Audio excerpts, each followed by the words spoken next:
Hello students, to আজি ভিডিওত আমি discuss কৰিম ক্লাস 9 এনুৱেল এক্সামৰ আসামিজ সিলেবাস। তো তোমালোকে যদি আসামিজ সিলেবাসখন নাজানা তেনেহলে ইয়াৰ পৰা নোট কৰি যাব পৰা। কিবা ডাউট বা কনফিউজন থাকিলে মোক কমেন্ট বক্সত খুদিবা। নতুন সিলেবাসৰ এখন আৰু ইয়াত এটা চেঞ্জেস কি তোমালোকৰ মাৰ্কিং প্যাটাৰ্নটো দিয়া হোৱা নাই। যোৱা বছৰ মাৰ্কিং প্যাটাৰ্নটো দিয়া হৈছিলে আমাৰ যোৱা বছৰ ভিডিও যদি চোৱা তাত তোমালোকে পাই যাবা।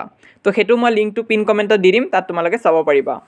তো এতিয়া তোমালোকে এই পেপাৰখন চাই যোৱা কি চেপ্টাৰ আহিব কি গ্ৰামাৰ আহিব কিবা ডাউট বা কনফিউজন থাকিলে মোক কমেন্ট বক্সত খুদিবা। আৰু এটা কোৱেশ্চন বহুত ষ্টুডেন্টে খুদি আছে যে ক্লাস 9 ৰ কাৰণে কন্টেন্ট কিয় দিয়া নাই একিদিন। তো একিদিন আমি ক্লাস 10 ৰ কাৰণে অলপমান ব্যস্ত হৈ আছিলো কিন্তু ক্লাস 9 ৰ কন্টেন্ট বহুতখিনি দিয়া হৈ আছে চেনেলত অলৰেডি। তোমালোকে কমন কোৱেশ্চনে যদি চোৱা গোটেইবিলাক সাবজেক্টৰ পাই যাবা। তাৰ পিছত তোমালোকে যদি যোৱা বছৰ হোৱা কোৱেশ্চন পেপাৰ বিলাকো যদি চোৱা আমাৰ চেনেলত দিয়া আছে। তোমালোকে যোৱা বছৰ কোৱেশ্চন পেপাৰখিনি প্ৰেক্টিস কৰিবা এনুৱেল এক্সামৰ নিশ্চয় তোমালোকৰ সহায় হ'ব।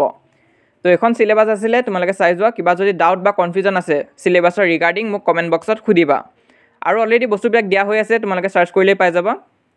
আৰু এক্সামৰ কাৰণে সকলোকে অল দা বেষ্ট। এনুৱেল এক্সামৰ কাৰণেও তোমালোকে ভালকৈ পঢ়া, এক্সামটো ভালকৈ দিয়া। তো ইমান আছিল আজি এই ভিডিওটো হেল্পফুল পালে লাইক কৰি দিবা, লগৰবোৰৰ মাজত শ্বেয়াৰ কৰিবা। কিবা ডাউট বা কনফিউজন থাকিলে মোক কমেন্ট বক্সত খুদিবা। এতিয়ালৈ যদি আমাৰ WhatsApp চেনেলত জয়েন কৰা নাই সোনকালে জয়েন কৰিবা। তাত তোমালোকে হেল্প আৰু গাইডেন্স পাই থাকিবা এনুৱেল এক্সামৰ ৰিলেটেড। তো লিংক পিন কমেন্টত দিয়া আছে তাত ক্লিক কৰি তোমালোকে জয়েন হ'ব পাৰিবা। লগত এইটো হৈছে আমাৰ ইনষ্টাগ্ৰাম হেণ্ডেল। তোমালোকৰ যদি ইনষ্টাগ্ৰাম আছে তাত আমাক সাৰ্চ কৰিলে পাই যাবা। তো তাতো ফলো কৰি ৰাখিবা। আৰু মোস্ট ইম্পৰ্টেন্ট হৈছে আমাৰ এই চেনেলটো সাবস্ক্ৰাইব কৰি ৰাখিবা। আমি যিমান পাৰো এনুৱেল এক্সামৰ কাৰণে সহায় কৰি যাম।